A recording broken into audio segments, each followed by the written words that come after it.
بیان کیا اور یہ ثابت کیا کہ دنیا کا کوئی بھی مرض ہو سوزش سے شروع ہوتا ہے۔ اور حضرت صابر ملتانی رحمۃ اللہ علیہ فرماتے ہیں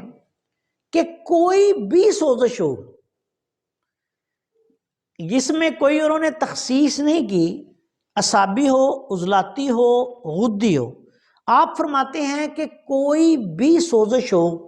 وہ 3 چیزوں کے بغیر ختم نہیں ہو سکتی۔ 3 چیزیں جو ہیں وہ ضروری ہیں۔ 3 چیزیں ان میں سے کون کون سی ضروری ہیں؟ نمبر 1، سب سے پہلے رطوبت کے بغیر کوئی سوزش ختم نہیں ہو سکتی۔ دوسرے نمبر پہ حرارت کے بغیر کوئی بھی سوزش ختم نہیں ہو سکتی۔ تیسرے نمبر پہ روغنیت کے بغیر، روغن کے بغیر کوئی بھی سوزش ختم نہیں ہو سکتی۔ 3 چیزیں اکٹھی ہوں گی، رطوبت بھی ہوگی، حرارت بھی ہوگی، اور اس کے ساتھ ساتھ، ان دونوں چیزوں کے ساتھ ساتھ روغن بھی ہوگا، تو پھر جو ہے وہ جسم انسانی میں سر سے لے کے پاؤں تک کوئی بھی مسئلہ ہو آپ اس کا علاج کر سکتے ہیں۔ اور یہ اللہ کے فضل و کرم سے ہم ان کے تمام جو پیروکار ہیں وہ اس کو اپلائی کر رہے ہیں مختلف طریقوں سے۔ اب اس کی میں آگے تھوڑی سی وضاحت کر دوں، کیونکہ حضرت صابر ملتانی رحمۃ اللہ علیہ نے اس باب میں یہ بیان کیا ہے کہ رطوبت جو ہے اس سے تو آپ سب کو معلوم ہے کہ پانی، دودھ آپ مراد لے سکتے ہیں۔ حضرت صابر رحمۃ اللہ علیہ نے پانی، رطوبت سے مراد پانی، اور حرارت سے مراد گندک یا ہلدی، یا اسی طرح کے مطلب دوسرے مرکب بھی طبیب استعمال کر سکتے ہیں، جیسے کہ میں آگے اس میں ایڈ کر رہا ہوں زعفران، ہم زعفران کو استعمال کرتے ہیں۔ اب گندک جو ہے اس کے مقابلے میں ہلدی بہت بہتر ہے، اور ہلدی کے مقابلے میں جو افورڈ کر سکتے ہیں، اور آج کل جو کرونک ڈیزیزز ہیں اس میں آپ زعفران استعمال کر سکتے ہیں، اگر تو اس کو استعمال کرنا چاہیے۔ اسی طرح حضرت صابر ملتانی رحمۃ اللہ علیہ نے جو روغن کی مثال دی ہے اس میں آپ نے دیسی گھی کی مثال دی ہے۔ تو مختصراً یہ چیز نکلی کہ حضرت صابر ملتانی رحمۃ اللہ علیہ فرماتے ہیں کہ رطوبت، حرارت اور روغن کے بغیر انسانی جسم کی کسی سوزش کا علاج نہیں ہو سکتا، اور ہر سوزش جو ہے وہ جو ہمارے مفرد اعضاء یا باڈی کی کوئی بھی سوزش ہے اس کا آپ نے جب بھی علاج کرنا ہے تو یہ 3 چیزیں ضروری ہیں۔ اب اس پہ آ کے میں آگے یہ بیان کرتا ہوں کہ اب دیکھیں رطوبت ہے، رطوبت میں صرف پانی ہی کافی نہیں، بکری کا دودھ بھی رطوبت میں آ جائے گا، گائے کا دودھ جو ہے وہ بھی رطوبت میں آ جائے گا اور اس سے رطوبت ملے گی۔ اسی طرح دوسرے دودھ، اونٹنی کا دودھ بھی استعمال کیے جا سکتے ہیں۔ اسی طرح حرارت کے لیے گندک یا ہلدی کے بجائے زعفران استعمال کیا جا سکتا ہے۔ اسی طرح آگے گھی ہے، دیسی گھی، اس کے مقابلے میں روغن زیتون استعمال کیا جا سکتا ہے۔ ایکسٹرا ورجن آئل لے لیں آپ، اولیو آئل ایکسٹرا ورجن، تو اس کو استعمال کر سکتے ہیں۔ حضرت صابر ملتانی رحمۃ اللہ علیہ کا یہ ایک علمی کمال ہے کہ آپ ایک سطر میں وہ بات کہہ دیتے ہیں جو پوری کتابیں جو ہیں وہ پڑھ کر آپ کو سمجھ نہیں آتی، لیکن اگر آپ دانائی سے، حکمت جو ہے وہ دانائی کی ایک شاخ ہے، اگر آپ اچھے طریقے سے سمجھ کر حضرت صابر ملتانی رحمۃ اللہ علیہ کی کتابوں کو پڑھیں تو بہت سارے اسرار اور رموز جو ہیں وہ آپ پر عیاں ہوتے ہیں۔ تو ایسے تمام امراض جو پرانے امراض ہیں ان میں اب اطباء کرام کو میں نے ایک پیٹرن دے دیا ہے، حضرت صابر ملتانی رحمۃ اللہ علیہ نے یہ پیٹرن دیا ہے، میں نے اس پہ آگے مزید ایک پیٹرن آپ کو دے دیا ہے کہ مثال کے طور پہ حضرت صابر ملتانی رحمۃ اللہ علیہ رطوبت،